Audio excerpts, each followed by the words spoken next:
नावेद शिको जी माना जा रहा था कि मैनपुरी बहुत सेफ है। हालांकि मैं किसी सीट को कभी सेफ नहीं मानता। जैसे शरीर में कोई भी ऑपरेशन हो, माइनर नहीं होता, ऑपरेशन हमेशा मेजर होता है, ठीक, चाहे उंगली में चीरे ही क्यों ना लगे। वैसे ही चुनाव होता है। नेताजी के देहावसान के बाद जो बाई इलेक्शन हुआ वो अपवाद माना जाएगा, उसको आप अध्ययन में नहीं ले सकते, ठीक। जैसे इंदिरा जी की हत्या के बाद हुआ चुनाव कांग्रेस के परफॉर्मेंस का चुनाव नहीं है, क्योंकि उसके पहले और उसके बाद कांग्रेस अपनी हकीकत में थी, स्थिति में, चुनाव में। वैसे ही नेताजी ने जो अंतिम चुनाव लड़ा था बसपा के साथ मिलकर, जिसमें मायावती जी कैंपेन करने गई थी, खुद स्वयं मायावती गई थी मैनपुरी, और उन्होंने कहा था भूली बातें, पुरानी बातें भूलो और मुलायम सिंह को भारी बहुमत से जिताओ। तो मेरे ख्याल से 90,000 95,000 से जीते थे नेताजी कुल। उसमें ये नया फच्चर फंस गया जो शिक्षाविद को ढूंढ लाई बहन जी, शिव प्रसाद यादव जी। वो बड़े शिक्षाविद हैं, जान लीजिए। घोसी कमरिया का मामला भी लंबा है, और मैं नहीं कह रहा, अखिलेश जी कह रहे कि उनके पास रुपया पैसा की भी कमी नहीं, हाथी का टिकट, रुपया पैसा कमी नहीं, खुद घोसी कमरिया का मंत्र दे रहे हैं और शिक्षाविद भी हैं, तब ये तो फंस जाएगा मामला। जी बिल्कुल, बहुत ही रोचक हो गया है मुकाबला। ये बात बिल्कुल सही है कि नेताजी के देहांत के बाद जब वहां चुनाव हुआ था तो डिम्पल जी ऐतिहासिक जीत उन्होंने हासिल की थी, लेकिन आपकी बात बिल्कुल सही है, वो अपने आप में अपवाद था और उसके पीछे कारण था, इमोशनल थे। नेताजी का देहांत हुआ था, एक बहुत बड़े कद के नेता हैं वो, और डिम्पल जी जीत गए। नावेद, सुप्रीम कोर्ट कुछ फैसले देता है, कपिश भाई तो वकील है, जानते होंगे, उसमें वो लिख देता है इसको नजीर ना माना जाए। क्या? बिल्कुल, नेताजी के निधन के बाद हुआ चुनाव नजीर नहीं हो सकता मैनपुरी का, जी नजीर नहीं बोल सकता। और ये कहा जा सकता है कि बड़े नेता के देहांत के बाद में एक श्रद्धांजलि थी लोगों की, और यही कारण था कि समाजवादी पार्टी और डिम्पल जी एक बड़े वोटों से जीती थी। ये बात बिल्कुल सही है, लेकिन उससे जुड़े हुए कुछ पहलुओं को मैं दोहराना चाहूंगा। समाजवादी पार्टी उस जीत के बाद ये नहीं कह रही थी कि बहन जी का धन्यवाद। बहन जी को हमेशा समाजवादी पार्टी ने ये आरोप लगाए कि बी टीम की तरह उसने हमें हराया और भाजपा को जिताया, लेकिन बहन जी ने जब अपना कैंडिडेट नहीं खड़ा किया तो ठीक है, बहन जी वो इतनी बड़ी नेता हैं, विपक्ष उनको साथ में लेने की कोशिश भी करता रहा लगातार, वो नहीं आई थी, लेकिन उनसे रिश्ता बना के चलना चाहिए था। एक बार धन्यवाद बोल दिया जाता।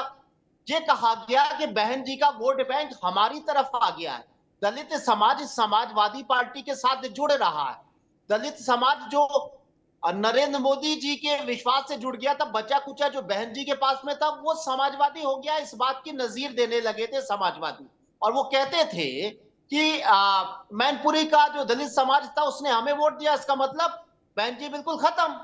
ये बात चिढ़ने वाली होती है। ये बात वो होती है कि हम बिल्कुल भी रिश्ते का कोई भी डोर एक एक धागा तोड़ दें।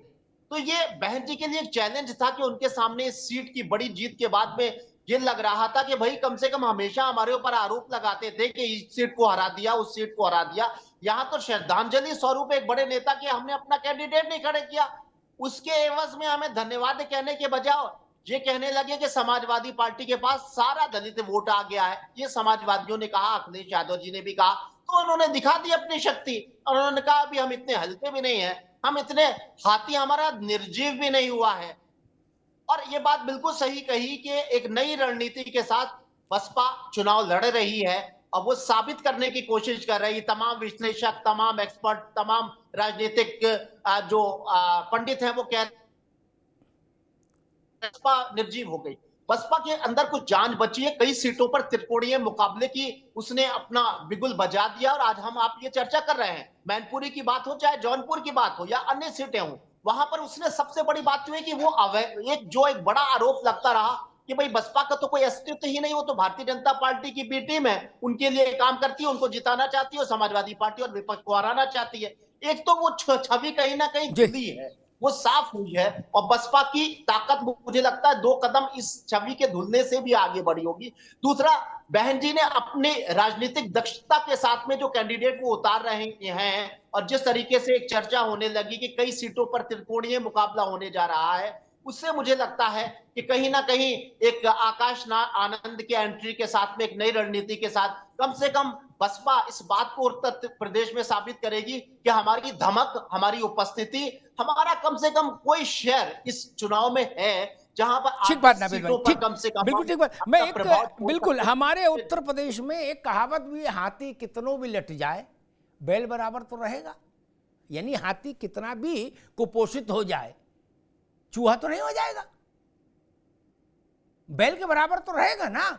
मायावती वही बताने की कोशिश कर रही हैं कि हम भी हैं, उत्तर प्रदेश की राजनीति बाइपोलर नहीं हुई। मुझे लग रहा है यही स्टेब्लिश करना चाहते हैं। खैर, मैं ऋचा सिंह के पास आऊंगा। ऋचा सिंह, आप लोग लंबे अरसे से एक बात कहते हैं रहे कि भाई सपा का मतलब, कबीर भाई इसी पर आपसे भी सवाल जवाब दूंगा, आप सुनिएगा ध्यान से, कि भाई सपा का मतलब M for Muslim, Y for Yadav. इस बार मैं जो अखिलेश यादव ने टिकट बांटे वो देख रहा हूं, यादव जो उनके घर के हैं, जैसे धर्मेंद्र हैं, आदित्य है, डिम्पल जी हैं, उनको छोड़ दीजिए तो यादव नहीं है लिस्ट में। एक आध कहीं और कोई हो तो हो, ठीक।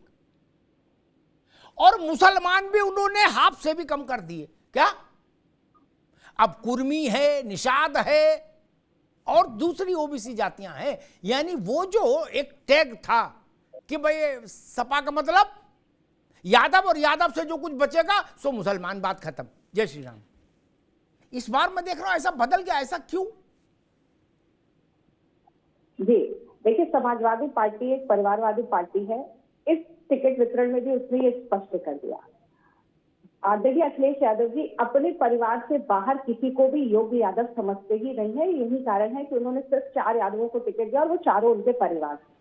और अखिलेश यादव जी के लिए पीडीए का मतलब है परिवार। ये थोड़ी जाती है ऋचा, ये थोड़ी जाती है, ये थोड़ी जाती है। अगर अखिलेश यादव अभी 10 यादवों को टिकट देते थे तो आप कहते इनको तो यादव के बाहर कुछ दिखता नहीं। नहीं, आप अपने नहीं सर, अगर अखिलेश यादव जी इन 4 टिकट में, इन 4 यादवों के टिकट में, मैं बहुत सम्मान से कहना चाहती हूँ कि अपने परिवार के साथ साथ अन्य यादवों का भी प्रतिनिधित्व रखते तो शायद वो ज्यादा न्याय कर पाते। लेकिन पीडीए का मतलब कहीं ना कहीं आज परिवार, डिम्पल जी और अखिलेश बनकर रह गया है। ये तो अखिलेश यादव जी की मजबूरी है कि वो 80 सीटों पर अपने परिवार को लड़ा नहीं सकते हैं, लेकिन उनकी मंशा इसी तरीके की है। और इसमें साफ दिखाई पड़ता है कि पीडीए से उनका कोई दूर दूर तक नाता नहीं है। ना उनके पास दलित बचे हैं, ना उनके पास पिछड़े हैं। पिछड़ा वो सिर्फ अपने आप को समझते हैं।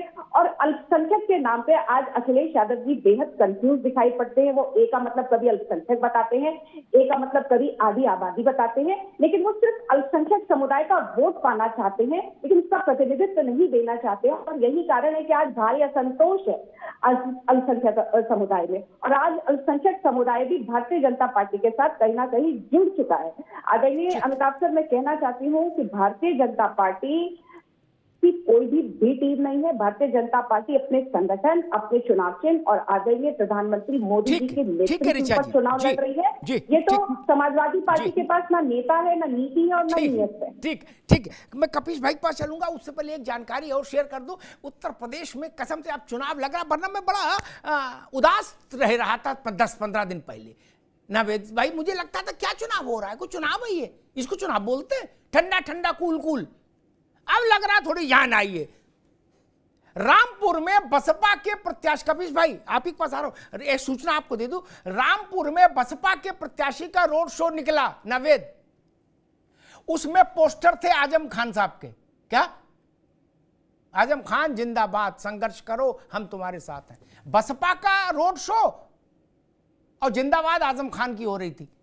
इससे बेहतर चुनाव कहां होगा बताइए? ऐसा चुनाव किसी ने सोचा था ऐसा भी चुनाव होगा? गजब चुनाव हो रहा। खैर कपीश बाबू, एक बात नहीं समझ में, यादव का चैप्टर अभी छोड़ते हैं।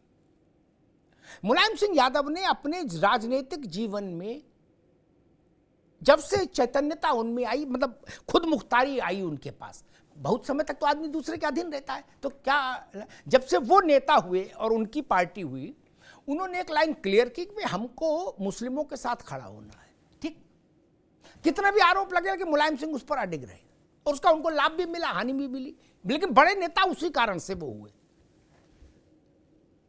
इस बार मैं देख रहा हूं कि मुसलमानों को टिकट देने में सपा ने बड़ी कंजूसी की है, हाथ खींच लिया है बिल्कुल। बोले ना भाई, इसके पीछे कोई खास वजह, कोई खास रणनीति? हम लोगों ने सबको टिकट दिया। अब यार अब आप भी वही बात करने लगे कि नहीं, मैं प्रतिशत की बात कर रहा हूँ। मेरे मित्र, टिकट तो सभी को सब देते हैं। आपने अपनी बात कह ली, या तो आप हमें लिख के दे दिया कीजिए कि हमको हम क्या कहें जो आपको अच्छा लगे, या तो वही कर दीजिए जी, और नहीं तो फिर हमें कहने दीजिए। हम लोगों ने सबको टिकट दिया, कोई ऐसा धर्म और जाति का नहीं है कि जिसको हमने कोशिश ना की हो कि इस अपने बटे हुए जो हमारी झोली में आई है टिकट उसमें दे दी, सबको दिया है। और आपको इस बात को भी हम कह रहे हैं कि हमारी बहन अभी कह रही थी कि हम लोग तो परिवारवादी लोग हैं, परिवार वालों में ही टिकट देते हैं। इलाहाबाद से इनको भी टिकट दिया था, ये भी हमारे परिवार में। अभी कुछ महीने पहले जो है ये भारतीय जनता पार्टी के परिवार में गई थी, लेकिन टिकट इनको भी जब दिया था तो इन्होंने नहीं बताया था कि ये अखिलेश यादव जी के परिवार की क्या है, और बहुत कम उम्र में टिकट पा गए। वो भी सिद्धार्थनाथ सिंह के विरुद्ध लड़ी थी, पार्टी ने लड़ाया था। अरे भाई घबराइए मत, हम कुछ आपको कह नहीं रहे हैं, आप अभी हमारी साथी नहीं, अभी कुछ दिन थोड़ा तो आपको। अच्छा आप ये बताइए, ऋचा बहन आप अखिलेश यादव परिवार की थी नहीं? अखिलेश यादव आप ये बताइए, ऋचा सिंह यादव की हर चुनाव से पहले करने लगती है, गठबंधन की बैसाखी या तो मुझे बता दीजिए, आप ये बता दीजिए ऋचा जी, आप ये बता दीजिए हमारे अध्यक्ष ने एक कम उम्र की लड़की पर भरोसा किया था, इसलिए ये वो ऋचा सिंह यादव है। अरे भाई आप ऋचा सिंह यादव है, मैं तो आपको पूछ रहा हूँ, आप ऋचा सिंह यादव है।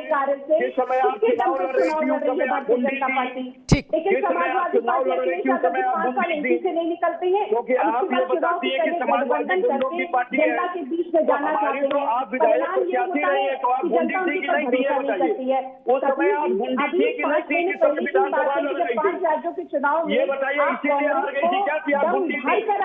आप बता नहीं रही है। और ये मुझे बताइए, ऋचा सिंह यादव है क्या? अरे बताइए, ऋचा सिंह थी कि ऋचा सिंह यादव चुनाव लड़ रही थी? अरे महाराज पहले एक बात बता दीजिए कि ऋचा सिंह यादव चुनाव लड़ रही थी कि ऋचा सिंह चुनाव लड़ रही थी? मुझको एक बात बता दीजिए कि जब आप चुनाव लड़ रही थी साइकिल पर, तो ऋचा सिंह चुनाव लड़ रही थी या ऋचा सिंह यादव चुनाव लड़ रही थी? प्रशांत भैया, कपिश बाबू, ऋचा सिंह, दोनों रुकिए, आपस में संघर्ष नहीं, दोनों रुक जाइए अभी, दोनों रुक जाइए। नावेश शिको, मैंने जो ठीक है आगे बात, मैंने जो प्रश्न पूछा था कपिश भाई उसको दूसरे उसमें ले गए रोशनी में। वो जब भी हम लोग कोई बात कहते हैं पत्रकार कि उस पर फोकस ज्यादा या उस पर फोकस कम, तो प्रतिशत में बोलते हैं क्या? पूर्व के चुनावों में कितने प्रतिशत प्रतिनिधित्व दे रहे थे और इस वक्त वहां से डेविएशन नापा जाता है, विचलन जिसको बोलते शुद्ध हिंदी में। ठीक, हर वर्ग को एक आध टिकट सिंपल साइज सबको देते ही, कौन नहीं देता? उससे प्रतिनिधित्व नहीं होता। मैंने कहा कि MY मुलायम सिंह का सिंबल था, सिग्नेचर टोन थी उनकी। ठीक, इस बार की मैं लिस्ट अभी तक जितने कैंडिडेट घोषित हुए उसमें देख रहा था Y भी बहुत कम है और M भी बहुत कम है, लगभग आधे हो गए, आधे से भी कम। इसके पीछे क्या लगता है नवेशी को? उसकी जगह कुर्मी और निषाद और उधर थोड़ा फोकस बढ़ाया है अखिलेश यादव ने। लोकसभा चुनाव में विपक्ष का जो मुद्दे हैं, बहुत सारे मुद्दे, उसमें एक सबसे असरदार मुद्दा मुझे जो नजर आता है, एक आम वोटर और एक आम नागरिक होने के नाते एक मुद्दा मुझे बड़ा असरदार नजर आता है। हालांकि उस मुद्दे को समाजवादी पार्टी और कांग्रेस जमीन पे नहीं उतार पाई है, लेकिन मैंने बयान उनके सुने हैं। उन्होंने कहा है कि इस देश में जो चुनाव हो रहा है उसमें हमारा सबसे बड़ा मुद्दा है, और ये बात वाकई को छूने वाली है। बात सही है कि जितनी बड़ी संख्या इस देश में जिसकी है, उतनी उसकी हिस्सेदारी, उसको ओहदे, उतने लाभ, उतने पद मिलना चाहिए। यानी जितना, जैसे कहा गया, उन्होंने दलितों और पिछड़ों के लिए ये बात कही कि साहब आईएएस नहीं होते हैं और कुलपति नहीं होते हैं और उतनी संख्या और इतनी कम संख्या, ये बात समझ में आती है। तो भैया कांग्रेस और समाजवादी पार्टी का जो गठबंधन चुनाव लड़ रहा है, उसने अपने मुद्दे का ही गला घोट दिया है क्या? सब जानते हैं समाजवादी पार्टी को जितना वोट मिलता है उसका 70 से 80% सिर्फ एक धर्म के लोगों का वोट होता है। ये मैं नहीं कह रहा हूं, चुनाव आयोग नहीं, सब जानते हैं, सब मानते हैं। समाजवादी पार्टी कार्य करती है। यही तो मैं कह रहा हूं कि जहां पर आपको आपके कुल वोट का 70% वोट जो आपको धर्म के लोग दे रहे हैं, उनको आपने टिकट 10 नहीं दिया, ये सवाल तो उठेगा। आपकी क्या मिस्ट्री क्या है, आपकी चुनावी रणनीति क्या है, आप ध्रुवीकरण से बचना चाहते हो, ये जनता नहीं समझ पाएगी। मुसलमानों में ये संदेश जरूर गया है और इस बात की चर्चा है कि साहब वोट हमारा लोगे। और आपका मुद्दा भी यही है, आपका मुद्दा भी यही है कि जिसका जितना क्रेडिट, जितनी बड़ी जिसकी संख्या, जितनी बड़ी उसकी तादाद, जितना फैलाओ उतना हम लाभ देंगे। यही तो वादा आप जनता से कर रहे हो कि हमारी सरकार बनवा दो विपक्षियों की, तो हम जनता को न्याय देंगे, यानी आपकी जितनी संख्या उतना लाभ। और इस वादे के साथ में जो कौम आपको झोली भर भर के वोट देती है, उसकी आबादी जहां पर 50 और 40 और 55 और 45% है, वहां भी आप टिकट नहीं दे रहे हो, तो कहीं ना कहीं दिल को छूने वाली बात तो ये होगी ही, जाहिर सी बात है। ठीक बात है। नावेद भाई रुकना होगा, मैं उमेश यादव के पास चलूंगा ये प्रश्न लेके, लेकिन उससे पहले मायावती का एक कमेंट याद दिलाना बहुत जरूरी है। अभी उन्होंने कल ही एक रैली में कहा पश्चिम में, सब लोग ध्यान से सुने, उन्होंने भाई मायावती उतनी बड़ी नेता तो है कि उनका कहा प्रदेश भर में, देश भर में गूंजे, उतना तो उनका लाउड है, वोकल कॉल। मायावती जी ने कहा कि जो लोग ये कह रहे हैं जिसकी जितनी संख्या भारी उसकी उतनी हिस्सेदारी, वो लोग झूठ बोल रहे हैं। पहले अपनी पार्टियों में करके दिखाएं, फिर बात बोलें। अपने टिकट बंटवारे में करके दिखाएं, अपनी पार्टियों के संगठन में करके दिखाएं, तब ये बोले कि जिसकी जिसकी जितनी संख्या भारी उसकी उतनी हिस्सेदारी। ये मायावती ने ठीक बात बोली, और यही बात उन्होंने मुरादाबाद में जाके उठाई थी मायावती ने, कि समाजवादी पार्टी को यहां मुसलमान उम्मीदवार नहीं मिला। अब ये तो बात आएगी,